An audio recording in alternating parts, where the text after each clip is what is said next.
Imagine opening a hair salon with 6 styling stations, beautiful mirrors, expensive chairs, professional lighting, and a location people can actually find. You spend money before your first customer even walks through the door. Then the doors open. A client pays $120 for a color treatment. Another pays $80 for a haircut. Someone else buys $35 worth of products on the way out. And suddenly, the business looks like a money machine. Because hair keeps growing. Color fades. Nails need maintenance. People come back again and again. But there is a problem hiding behind all that recurring demand. A salon can generate hundreds of thousands of dollars in sales and still leave its owner with surprisingly little money. The reason is simple. A salon isn't really selling haircuts. It is selling the productive time of skilled people inside a very expensive physical space. And once you understand that, the economics of owning one become much more interesting. Let's start with the illusion. From the outside, the equation looks almost embarrassingly easy. Customers come in. Stylists perform services. Customers pay. The owner collects the difference. But that last step is where the story changes. Because every appointment has to pay for more than the stylist who performs it. It has to help pay for rent, utilities, insurance, cleaning, software, marketing, supplies, equipment, credit card processing, taxes, administrative work, and eventually, the replacement of everything that gets worn out. The U.S. Bureau of Labor Statistics reported median hourly pay of about $17.39 for hairdressers, hairstylists, and cosmetologists in personal and laundry services in 2025, while the mean was about $21.44. Those figures are employee wage statistics, not a measure of what salon owners earn. Bureau of Labor Statistics. And that distinction matters, because the person holding the scissors and the person owning the business can have completely different economics. So let's follow the money. Imagine a hypothetical 6-station salon. This is an illustrative scenario, not an industry benchmark. Suppose the salon averages 30 appointments a day. The average ticket is $90. That gives US 30 appointments times $90 equals $2,700 per day. If the salon operates 26 days a month, that's approximately $70,200 in monthly service revenue. Annualized, that's about $842,400. At first glance, $842,000 sounds fantastic. But revenue is not what the owner takes home. It's simply the amount passing through the front door. Now the money starts disappearing. Suppose, purely for illustration, that labor and related payroll costs consume 40% of service revenue. That's roughly $337,000 a year. Then assume products and consumable supplies take another 8%. That's about $67,000. Now add rent and occupancy costs. Suppose that costs $8,000 per month. That's another $96,000 a year. Then you've got utilities, insurance, software, payment processing, cleaning, repairs, marketing, accounting, licensing, and other overhead. Let's give those costs another $100,000 annually in this hypothetical example. Suddenly, the $842,000 salon has roughly $600,000 of expenses before considering taxes, financing, or owner distributions. That leaves something around $240,000. And even that number requires caution. Because the owner's personal income depends on how the business is structured, whether the owner works inside the salon, whether there is debt, how much cash must be reinvested, and what taxes apply. This is why salon economics can be deceptive. The revenue is visible. The leakage isn't. The U.S. Small Business Administration makes the same fundamental distinction in its break-even framework. Fixed costs generally remain stable with sales volume, while variable costs change as sales or production changes. Its basic break-even formula is fixed costs divided by the contribution margin. Small business administration, and a salon has both. Rent doesn't suddenly disappear because Tuesday was slow. Insurance doesn't care whether 3 customers showed up or 30. Your booking software still wants its monthly payment. Your electricity bill still arrives. But color, shampoo, disposable supplies, and some labor costs can rise with the number of services performed. This creates one of the most important ideas in the entire business. Capacity. A salon has a limited number of chairs. A stylist has a limited number of working hours. A day has only so many appointments. That means every empty chair is more than an empty chair. It's in used earning capacity. Imagine one stylist can realistically produce five $100 appointments in a day. That's $500 of potential service revenue. If only 3 appointments happen, the salon has generated $300. The rent hasn't fallen by $200. The lights didn't become cheaper. The opportunity disappeared. This is why utilization matters so much. A salon with 10 chairs isn't automatically better than one with 4. 10 chairs can simply mean 10 opportunities to sit empty. The owner has to match capacity with demand. And that's where location enters the equation. A beautiful salon in a weak location may struggle. A smaller salon in a neighborhood with strong recurring demand can outperform it. Because the economics of a salon are partly the economics of convenience. Customers don't necessarily want to drive an hour for a haircut they need every few weeks. The closer the service is to someone's routine, the easier it becomes to create repeat business. And repeat customers are enormously valuable. The first appointment has an acquisition cost. Someone had to discover the salon, maybe through Instagram, maybe Google, maybe a referral, maybe a sign outside, maybe paid advertising.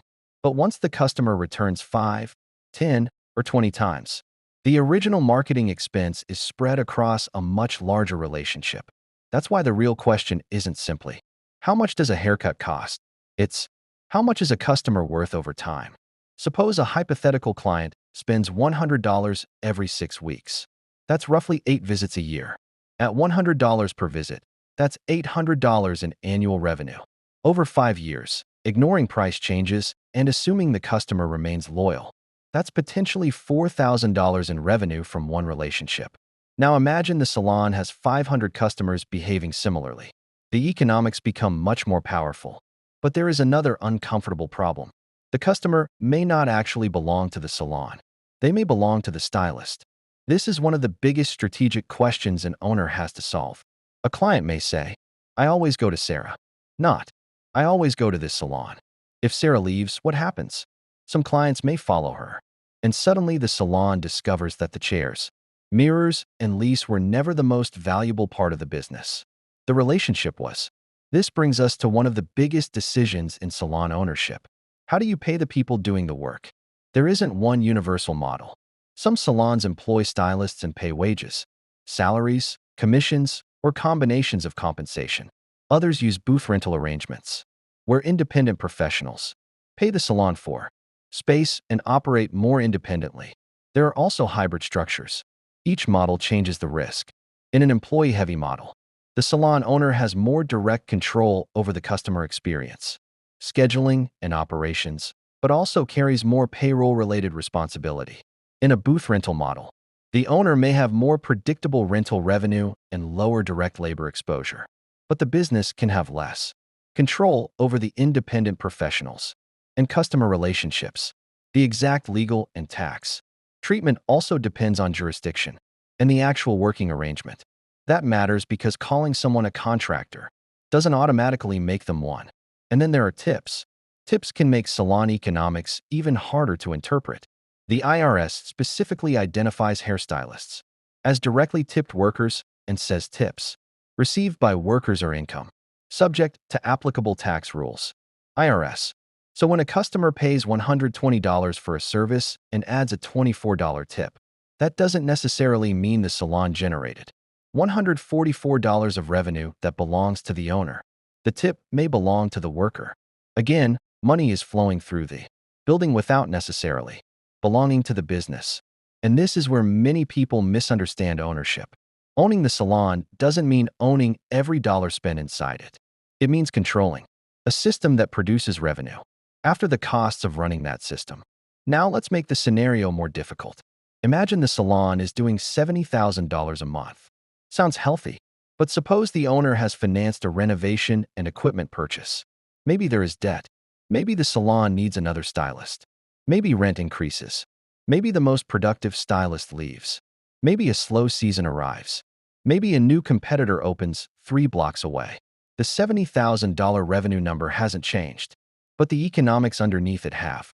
This is why a salon can be profitable on paper and still experience cash flow problems.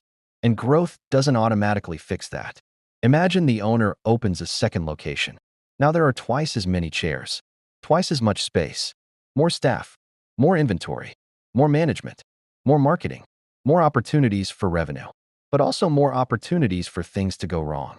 The second location only makes sense if the additional revenue exceeds the additional complexity and cost by enough to justify the owner's capital and attention.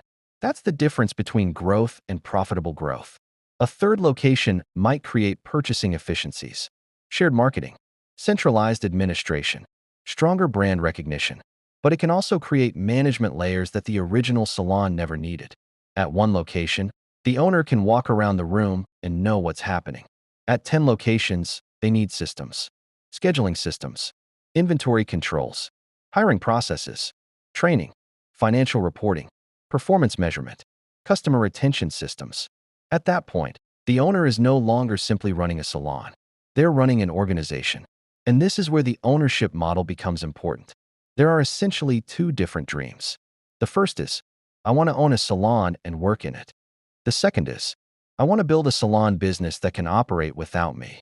Those are not the same business. If the owner is also one of the top stylists, they may personally generate a large portion of the revenue. But when they stop working, that production may disappear. In that case, some of the apparent profit is actually compensation for the owner's own labor. This is a crucial distinction. If the business earns $150,000 after expenses, but the owner personally works 50 hours every week, providing services, that $150,000 shouldn't automatically be treated as passive investment income. Part of it may simply be the economic reward for doing two jobs, operator and owner. A genuinely scalable salon is different. The owner gradually builds something that has value beyond their own hands. A recognizable brand, a loyal customer base, a reliable team, standardized service, strong reviews, efficient booking, consistent pricing, repeat customers, and management systems that keep working when the owner isn't standing at the front desk. That may be the real asset, not the scissors, not the chairs, not even the beautiful interior. The real asset is the machine that turns customer demand into repeatable cash flow. But there is still a catch. Beauty businesses are intensely human. A broken dryer can be replaced. A damaged chair can be replaced. Software can be changed. A customer relationship is harder. A great stylist can leave tomorrow. A poor hire can damage the customer experience. A bad manager can drive away employees. And a weak culture can slowly destroy retention. So the salon owner's job is partly financial management and partly people management. That's why two salons with identical rent, identical prices, and identical numbers of chairs can produce completely different results. One keeps its customers. The other constantly buys new customers just to replace the ones disappearing. One keeps talented stylists. The other is always recruiting. One fills its chairs. The other has empty capacity. One raises prices carefully as demand increases. The other competes mainly on discounts. The physical salon may look almost identical. The economics aren't. So is owning a hair salon a good business? It can be, but not because hair is a magical industry. The attraction is recurring demand. People need personal care services repeatedly. The opportunity comes from turning that recurring demand into high utilization, strong customer retention, and efficient labor economics. The danger is that the business has many costs that continue even when the chairs are empty. And the biggest mistake is confusing sales with wealth. A salon doing $1 million in annual revenue is not necessarily a great investment. A smaller salon producing reliable cash flow with disciplined costs, loyal customers, and a strong team may be far more valuable. The real question isn't, how much money can a salon make? It's, how much of the money can the owner keep after paying everyone and everything required to make the revenue happen? Because $100 entering the salon is not $100 belonging to the owner. Some goes to the person performing the service. Some pays for the products. Some pays for the building. Some pays for the electricity. Some pays for software, insurance, marketing, and administration. Some may go toward debt. Some must be reinvested. And whatever remains is what the owner is actually fighting for. That's the economics of the salon. The customer sees a haircut. The owner sees labor capacity. The stylist sees a career. The landlord sees rent. The supplier sees product sales. The payment processor sees a transaction. And the owner has to see the entire system. Because the most profitable salon isn't necessarily the one with the highest prices, or the fanciest interior, or the most chairs. It's the one that can consistently turn limited hours, limited space, and skilled human labor into repeat customer spending, while keeping enough of that money after costs to make ownership worth the risk. And that is the hidden business behind the mirror. If you enjoyed this breakdown, like the video, subscribe, and stick around for the next one, because the businesses that look simple from the outside are often the ones with the most interesting economics underneath.